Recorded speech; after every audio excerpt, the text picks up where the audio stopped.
my word, welcome in everybody to the first official live breakdown of the CDL. So from here on out, we're gonna be trying to post these on Sunday nights, and the goal is to get to a point where we're doing these live every single week on the YouTube channel. But for now, I need to do some test runs with some of the things we're trying to do, so I'm gonna be recording it like it's live, but I'll post it in just a second after we finish recording, of course. But my goodness, guys, we have a ton to get into today. Of course, OpTic. What? Yo, what happened with OpTic, man? Rookie debuts this weekend and so much more. I mean, like I said, normally we're going to be doing the 5 big takeaways of the weekend and then 5 insane stats and the 5 best plays as well. So we're trying to pack a lot into this, and hopefully you guys are just as excited as I am for it. But without further ado, let's get right in to our number 5s. Let's go. The 5s.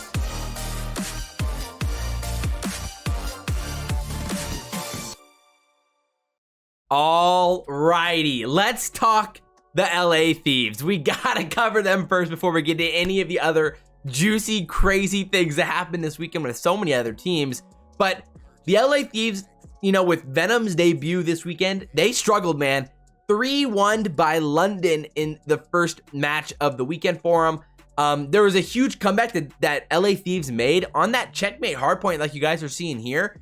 But unfortunately, it didn't end up playing out for him in the series. They dropped it. And Venom so far, you know, he's looked solid. He's looked okay, but by no means great. And they were hoping that Venom could be what, you know, what Standy's been for the Rokkr so far. And that definitely has not been the case.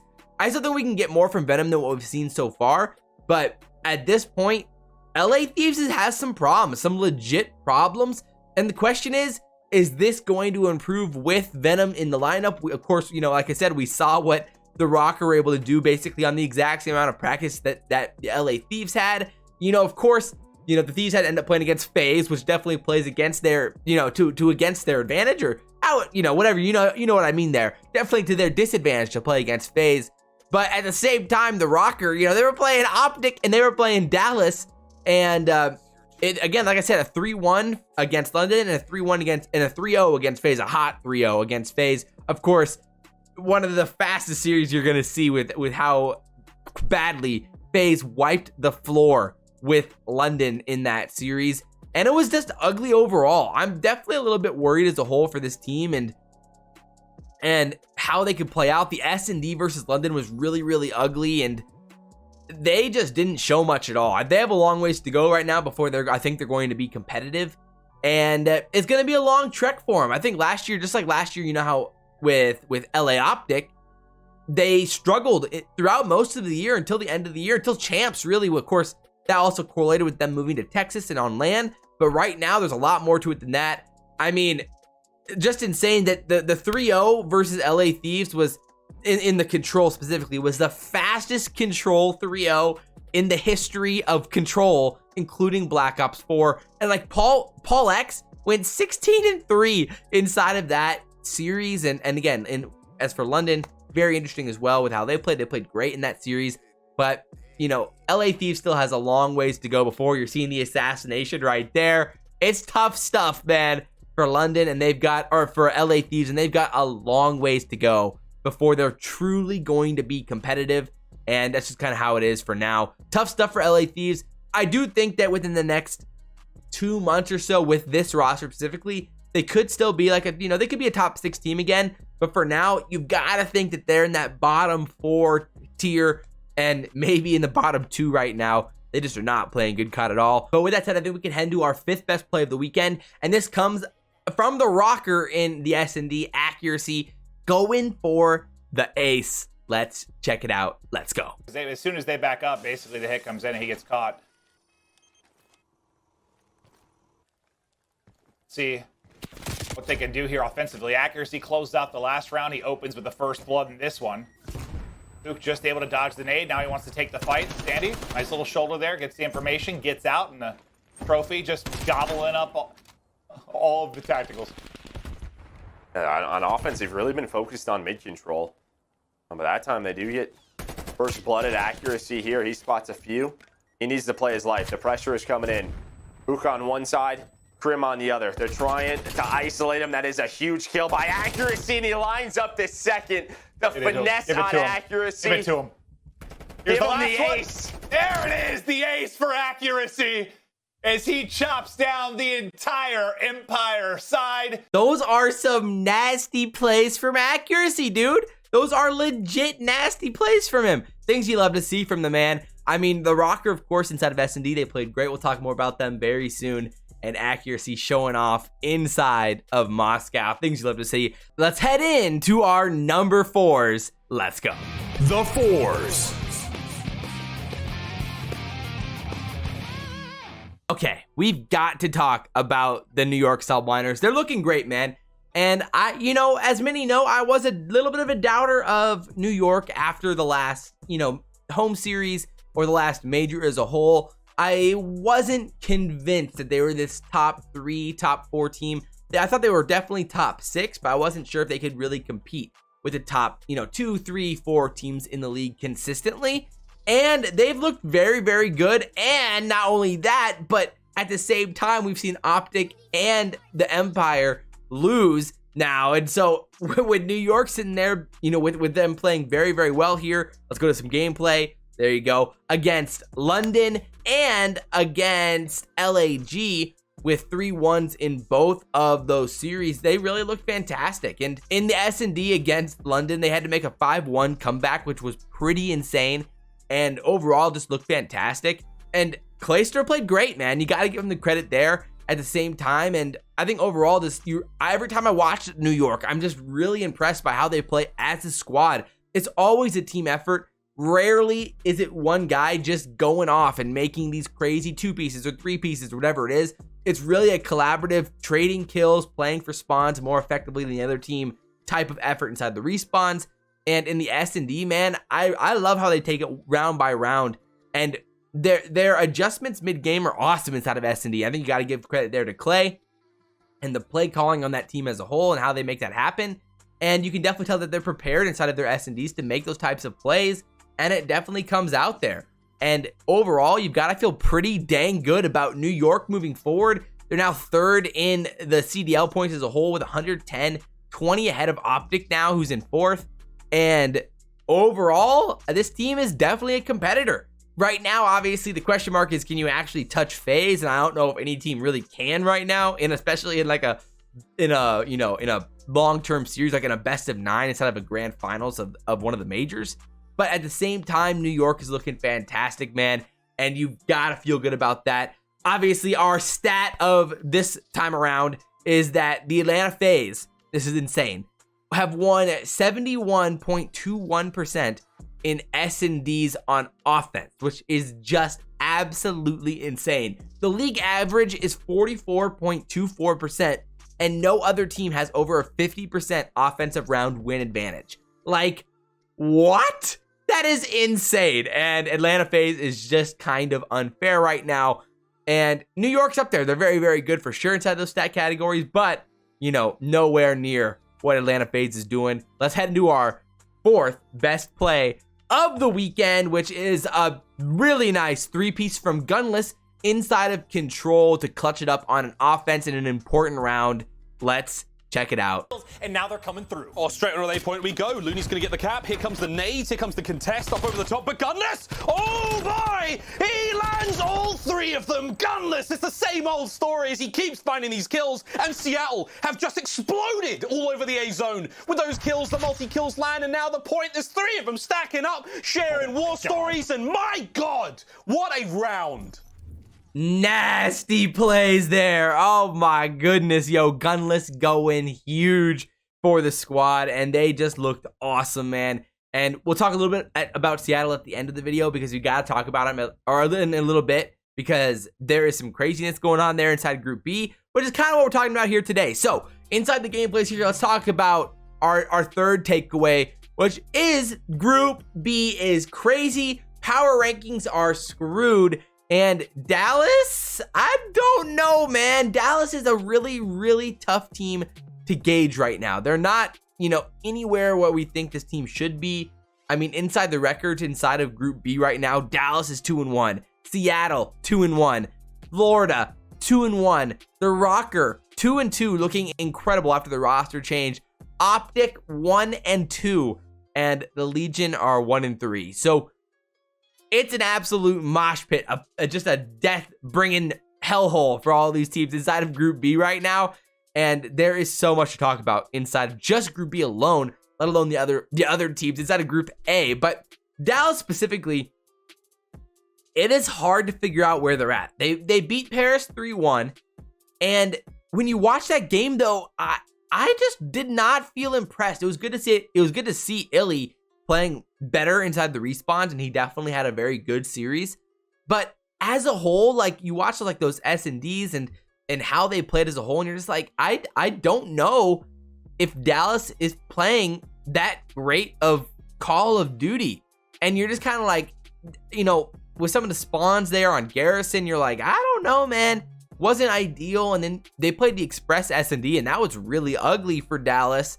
And you're like, I came away from watching that game like, I don't know if Dallas could beat a good team on Express.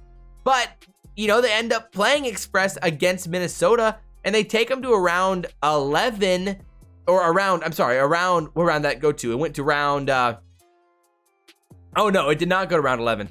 But, oh, I'm dumb, sorry, they played on Moscow. But either way, they end up, you know, going pretty much playing terrible against Minnesota as a whole. And it's just a weird situation for Dallas to be in. I'm not convinced that they're a top 3 team right now. But then you look at OpTic as well, and you're like, I don't know, man. Not ideal for any of these teams, and it's a complete mosh pit between basically teams like 2 through 7, 8. I mean, unless you want to say that New York is, you know, a head and shoulders above the rest, but the last time we saw them play Dallas, they lost to Dallas, and so there's a lot of question marks there with how this team plays and what that would look like moving forward for Dallas. And S&D is still a real problem for them, and it's just tough. I think they're still a really good, or at least a very competent hardpoint team.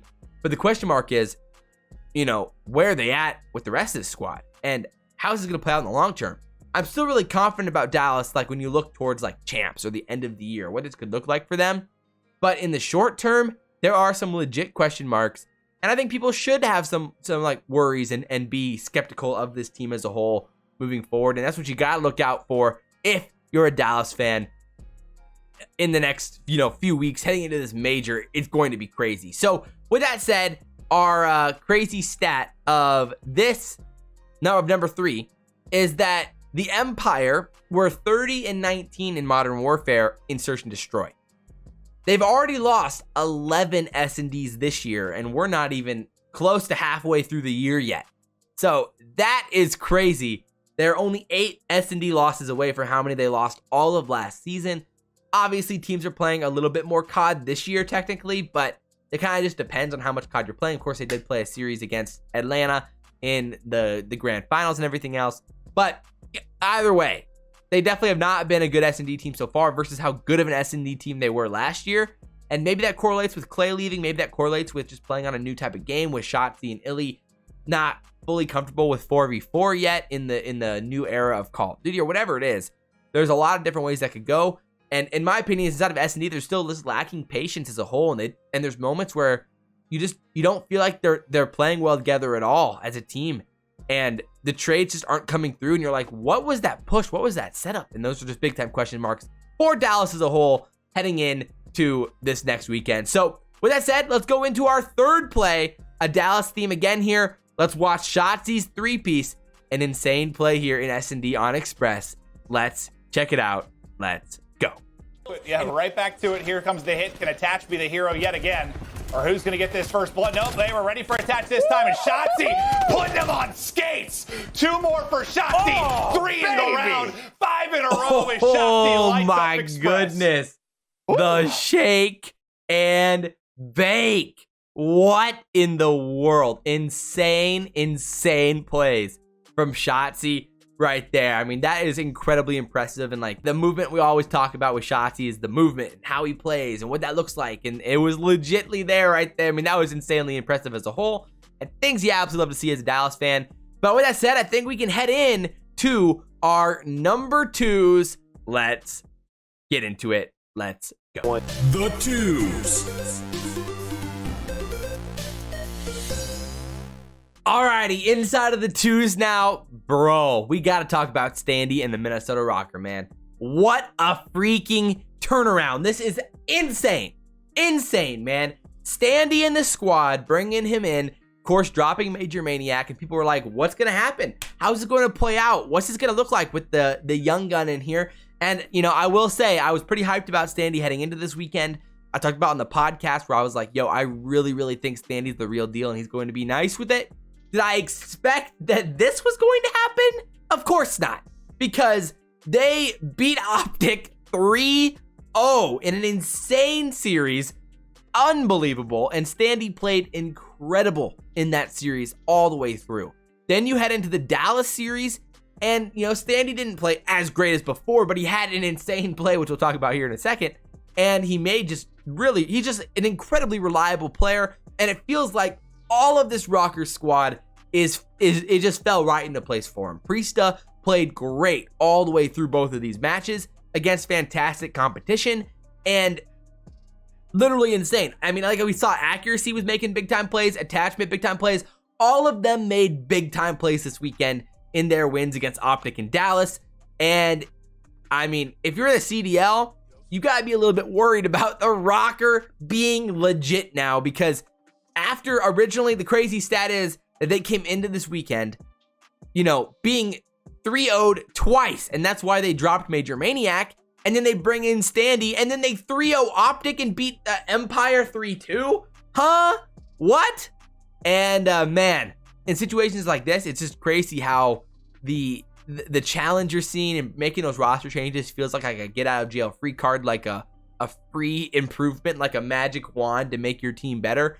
And the Rokkr have looked awesome, man. It completely fixed so many problems they had. And I love how Standy plays. And this is what I was talking about on the podcast, was how he plays kind of ratty and he hits those spawns, and he kind of plays a lot like Envoy in that sense, where he can slay out, but he also loves and excels hitting these weird flanks and playing these angles and finding those holes in the defense. And I think he's really good at counting the kills and the map awareness about what areas of the map are open to hit and where they're not, and he plays those spaces very, very well, and did that against OpTic to the 10th degree very, very well. And not only that, but I think how he played off of Attach was awesome, and Attach really magnified, I think, playing off Standy, and this is what we talked about in the pod again, like the roles really came into place for the Rokkr, and it was just really impressive. And so, I mean, moving forward, I think the Rokkr are going to be a legit contender now, a top 4, top 5 team right there, as long as Standy can keep this thing up, and I don't see any reason why he can't. And so, if you're a fan of the Rokkr, you got to be pretty freaking excited about this one. And moving forward, I'm definitely looking forward to see what the Rokkr can do with this roster and how it plays heading into the major, because it could be a legit threat to a lot of teams moving forward, and it's going to be fun to watch for sure. So with that said, we're going to head into our second best play of the weekend. Of course, Standy's 4-piece. Let's check it out. About to get one tick. Hook on 9 kills right now, leading the way for his team, but Standy takes down, one bullet away. The finding 3 in the wall, babe, with the pistol. All 4 drop, and Standy cuts them all down. What was that? That's he a is confidence nasty. play right there. Standy does them dirty. Jeez, baby, what in the world? Oh my goodness, doing it to him like that. And again, man, the Rokkr just looked awesome all weekend long, and there is so much to be excited about with this roster moving forward. With that said, let's head in to the number ones this weekend. Let's go. The ones. Oh, baby, the number ones. And you know we got to talk about OpTic Gaming here. Yo, are they in trouble? That's the question everybody's wondering. Everybody wants to ask, what's wrong with OpTic, and how do they get 3-0'd by the Rokkr? How do they lose 3-0 to the Florida Mutineers? That's a good question. I'm not exactly sure. This one definitely dumbfounded me with how they played. There were a lot of just small mistakes that piled up real quick for OpTic Gaming. I mean, when you're watching this team, there was just like a rotation where you're like pushing through, and OpTic's like, they should have hit that together. but instead only one of them heads that way and they lose the rotation. Or inside of S&D, I think a good example is the round 11 in the S&D. In that situation, you could have just played off of Scump because he was on top of bomb. We'll probably watch that in a second here. And instead they get two-pieced because they get aggressive, they peek for no reason, and they could have played together with Scump instead. And so that difference in positioning was what cost them in the S&D. And there's just some legit slaying and gunfight issues with how they play off of each other right now that's just not coming through. You know, it's just really surprising. I think they got kind of stuck in their ways and they didn't want to really change how they wanted to play. Typical OpTic Gaming teams so far. Of course, you know how that goes when it comes to like Scump teams, and they play good at the beginning of the year and then they get comfortable and then teams catch up to them and they're like, ah, crap, we got to try harder. And then things end up working out for them. I fully expect this team to be fine. I mean, coming off of a roster change, coming off of a meta change, you know, there are going to be some issues with differences. And I know they were hyping up themselves in some of their content about how much they love the QBZ and the meta currently. But, you know, things do change with those types of plays. And we see the new maps in the rotation. Although we really didn't see much Apocalypse this weekend, almost at all. And Express is still interesting, but OpTic was losing on maps that weren't the new maps. So that is a real question mark for me with OpTic and how they played. We know how talented all four of these guys are individually. The question is, can they make it happen as a squad? And we know they can. And the S&D, there's just a bunch of small issues that happen there, like I mentioned with the round 11 example, and inside of Control, man, it's just crazy. And I wish I had a better like full-on answer, but I feel like it just comes down to them, you know, learning their, you know, getting used to their pacing and how they want to play on the maps together right now, because there is some sort of like timings that are off right now with how they play. And specifically the relationship between, I think, how Formal plays on the map versus like Scump and Envoy, and kind of that relationship there with how they're playing off of each other. It just feels like it's just not connecting well right now. And I'll be interested to see how that plays out moving forward for OpTic, specifically like into this upcoming weekend, into the major, with what that could look like. And my goodness, there's just a lot of things that they could work on and improve on. And they are not in the clear by any means right now. I think as a squad, you have to assume that, like, I mean, at this point, you have to put New York over them, even though a lot of people gave them the credit, the credit that they would beat New York in a rematch or whatever it is. And I definitely said that myself.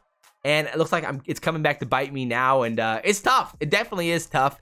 And not an ideal situation for OpTic fans or for OpTic as a squad, for sure. So with that said, our number one shocking stat of the weekend, I mean, let's just talk about Faze's dominance. It's about as simple as that.